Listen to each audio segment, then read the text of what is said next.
হরিবল। প্রণাম জানাই আমাদের পিতা মাতা শ্রী যুগল চরণে, যাদের অশেষ করুণায় আজ আমরা এই ধরায় এসেছি। ঠাকুরের নাম করছি, সাধুসঙ্গ করছি।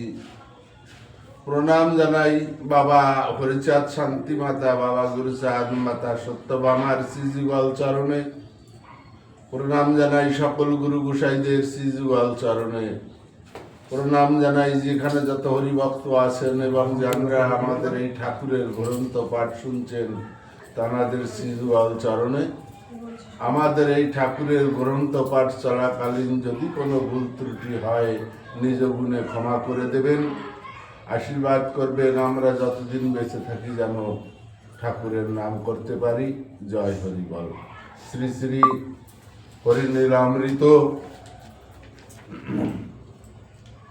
হীরামনের মৃত্যু ও পুনর্জীবন লাভ, 115 পৃষ্ঠা।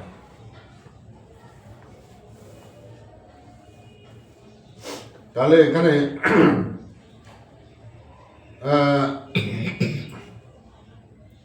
ঠাকুর বলছে বড় কর্তাকে, মানে বড় কর্তা হচ্ছে কৃষ্ণদাস,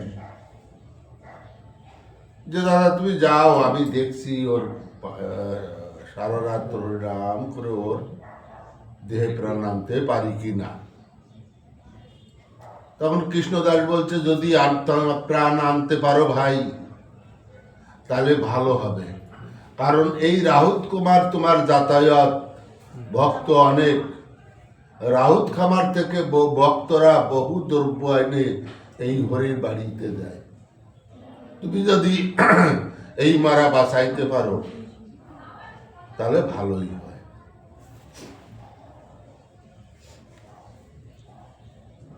সেই তো গ্রামে হরি বলা মতুয়ার দল, ভক্ত বাসাও ভাই ভকত বৎসল। এই যে সেই গ্রামে হরি বলা মতুয়ার দল, ভক্ত বাসাও ভাই ভকত বৎসল। তাহলে ভকত বৎসল শব্দের অর্থ ভক্তের যে রাজা, সে বাঁচাইলেও বাঁচাতে পারে, মারলেও মারতে পারে। এটা কৃষ্ণদাস কখন বুঝলো? এই কৃষ্ণদাস কিন্তু এটা আগে বোঝে নাই। কৃষ্ণদাস বুঝেছে যখন পালের গরু মারা গেল, তখন যখন ব্রজ বাজাইছে। এখন ওই যে আমি একটা কথা বলি, কৃষ্ণদাস বোঝে নাই তা না, এই কৃষ্ণদাস কিন্তু কৃষ্ণদাস না। এই কৃষ্ণদাস আমাদের দেখানো কৃষ্ণদাস, মূলত এই কৃষ্ণদাস অন্য কেউ। এরা ঠাকুরের প্রত্যেক লীলার সঙ্গে, প্রত্যেকবার ঠাকুরের সঙ্গে ঠাকুর যখন আসে তখন আগে এদেরকে পাঠাইয়ে জায়গা পরিষ্কার করে পারিপার্শ্ব সাজাইয়ে তবে ঠাকুর আসে।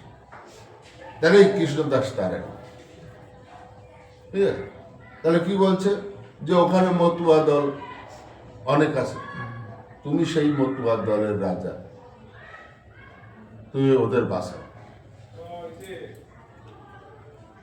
কিন্তু যদি এমারা বাঁচাইতে না রো ভাই, বালার বালাই যাবে আর রক্ষা নাই। মাতব্বর সুতে বালার এত কি আস্পর্ধা, কৃষ্ণ না দাস নাম বুঝি শোনে নাই গাদা। এখন বলছে আর যদি তুমি না বাঁচাতে পারো কৃষ্ণদাস, তাহলে তো ওই বালাদের বালাই আমি ছুটিয়ে দেবো। বেটারা কৃষ্ণদাসের নাম শোনে নাই। আর ওই কৃষ্ণদাস সূর্যমণি মজুমদার তার নায়করে পিটিয়ে একবারে শুয়াই রাখছিল। কেন রাখছিল? এই কৃষ্ণদাসের কাছে থেকে সূর্যমণি নারায়ণ মজুমদার যখন তার জমিদারি লাঠে যায়, তখন সপ্তম কিস্তির টাকা না দিতে পারলে জমিদারি আর থাকে না। তখন এই সূর্যমণি মজুমদারের নায়েব বললো একজন ভালো প্রজা আছে, সে আপনাকে বাঁচাতে পারে। তাহলে কে? ওই কৃষ্ণদাস। তখন হরিচাঁদ ঠাকুর উঠে গেছে। তখন ওই নায়েব এসে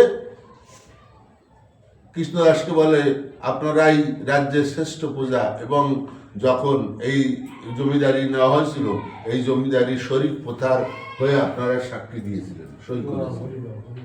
সুতরাং আপনারাই বাঁচাতে পারেন জমিদারকে। কৃষ্ণদাস বলল, আমরা থাকতে আমাদের জমিদার তার জমিদারি লাঠে যাবে, এটা কখনো হয় না। কত টাকার দরকার? বলে 700 টাকার দরকার। কৃষ্ণদাস বলল, 700 টাকা আমি দেবো, কখন শোধ দেবেন? ওকে একটা টাইম দিলাম, সেই সময়ের ভিতর শোধ দেবেন। দেবেন তো? হ্যাঁ দেব। কিন্তু ওই নায়েবের প্রথম থেকে মনে ছিল যে এই টাকা আমরা শোধ দেব না, তাই না? তাই টাকা ওই কথায় কথায় টাইম মতো দিতে না পারে, একবার যখন ওই নায়েব জমিদারকে বুঝিয়ে কৃষ্ণদাসকে ধরে নিতে আইছিল, ঠিক আছে, তখন কায়দা মতো মার দিছিল জমিদার আর ওই নায়েব টায়েব দিয়ে গোয়াড়ে দিয়ে ওইখান দিয়ে ওরা ত্যাগ করে সফলাডাঙ্গায় এসে ঘর করেছে। তা এই যে সেই জন্যই বলছে যে বালা যদি এই মরা তুমি না বাঁচাতে পারো, তাহলে ওই বালার বালাই আমরা ছাড়াই দেবো। আর ওই বাতব্বা সতে বালা মানে চৈতন্য বালা, ও বোঝে নাই যে কৃষ্ণ দাস ও কোন গাধা, সেটা আমি দেখে নেব, ঠিক আছে? তাই বলছে মাতব্বর সতে বালার এত কি আজ পারতা, কৃষ্ণ দাস নাম বুঝি শোনে নাই গাধা। কার মারায় এনে ফেলাইল কার বাড়ি, বাঁচাতে পারতো যশ হবে দেশ ভরি। যদি না বাঁচাতে পারো বলে বলে হরি হরি, বালাদের নামে আমি করি ফৌজদারি। এই রুগী যদি তুমি বাঁচাতে পারো, সারা দেশ ভরি তোমার নাম। আর যদি তুমি না বাঁচাতে পারো, তাহলে আমি এই বালাদের নামে ফৌজদারি মামলা করব। এটা কি শ্মশান ঘাট যে মারা এনে এনে ফেরাই তুই যাবে? প্রভু কহে বড় কর্তা দেখো বিদ্যমান, একেবারে মরা সব দেহে নাই প্রাণ, প্রাণহীন দেহে বটে নাই কোনো শ্বাস, তবুও বাঁচাতে পারি হইতেছে বিশ্বাস। ঠাকুর বলছে, দেখো দাদা, এ দেহে প্রাণ নেই, শ্বাস নেই, কি করে বাঁচবে? তবুও মনে হচ্ছে আমি একে বাঁচাতে পারব। কথোপকথনে হলো দিবা অবসান, এলো কালে লক্ষ্মী মাতা এলো সেই স্থান। মাতা বলে তবে কেন করেছ বিলম্ব, নিশ্চয়ই চৈতন্যবালা করেছে এই কর্ম। এখন ঠাকুর আর কৃষ্ণদাস ওই কথা যখন বলতে বলতে সেখানে লক্ষ্মী মাতা মানে শান্তি মাতা এসে হাজির হলো। শান্তি মাতা সব শুনে বলছে, তা যদি পারো তাহলে এত বিলম্ব করছো কেন? আর এই কাজ ওই চৈতন্য বালা ছাড়া আর কারণ নয়। কি বলছে? শান্তি মাতা বলছে, এই তো লক্ষ্মী মাতা, লক্ষ্মী মাতা।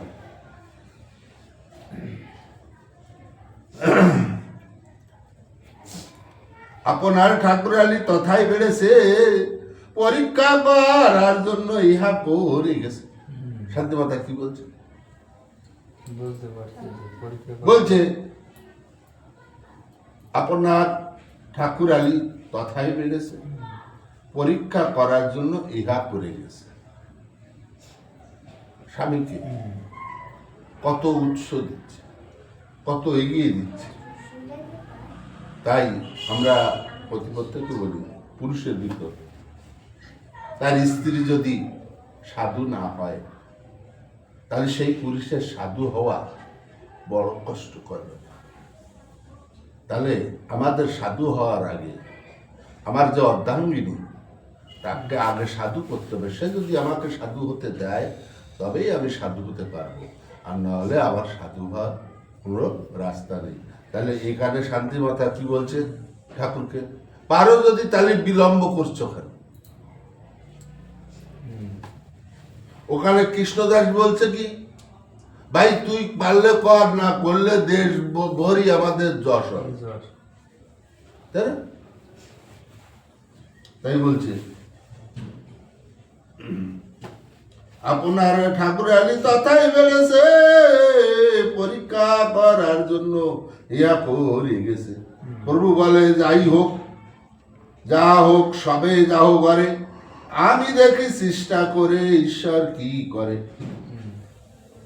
সবে গেল প্রভু মাত্র রহিল একলা, হি মরা হীরা বনে লয়ে সেই গাছতলা। যামিনী শেষ জামে সঞ্চারিল প্রাণ, নীরব শরীর হলো পূর্ণ শক্তিমান। যামিনী শেষ প্রান্তে সঞ্চারিল প্রাণ, নীরব শরীর হলো পূর্ণ শক্তিমান। উঠিয়া চরণ ধরি বলে, ওহে নাথ এই অদমে কৃপা করি করো আত্মসাৎ। এখন তুমি মরে গেছো, আমি মরে গেছি, জানি আমি মরে গেছি। সেই মরা অবস্থায় কেউ যদি আমাকে বাঁচিয়ে তোলে, ঠাকুরের কথা বলছে, ঠাকুর তো ভগবান জগৎ পিতা, ছেড়ে দেন, যে কেউ যদি তার মরণ অবস্থাতে সে বাঁচায়, তা যে বাঁচে সে বেঁচে তৎক্ষণই তাকে তার গার্জিয়ান হিসাবে চিন্তাধারা করে নেয় যে তুমি আমার সব। ঠিক রামনও তাই। যেদিন তোমার দেখা পাই মল্লকান্দি, পিঞ্জিরা রাহুত কামার পাখি উড়া কান্দি। যেদিন তোমার দেখা পাই কোথায়? মল্লকান্দি। মল্লকান্দি কে? মল্লকান্দি মৃত্যুঞ্জয় গোসাই। এই মৃত্যুঞ্জয় গোসাইয়ের বাড়িতে প্রথম রাবণ দর্শন করে হরিকে রাম রূপে। তাই বলছে, যেদিন তোমাকে দেখেছি মল্লকান্দি, সেই দিন থেকে রাহুত কামার দেহ, সেই দিন থেকে রাহুত কামার দেহ পাখি উড়া কান্দি। এরা মনে বাড়ি ছিল রাহুত কামার। এই যেমন আমি এইখানে বসে রয়েছি, আমার হয়তো মন চলে গেছে ঠাকুরনগর, ঠিক তাই। ঠাকুর বলেন, আমি জানি তা সকল, সেই কথায় কাজ নাই, হরি হরি বল।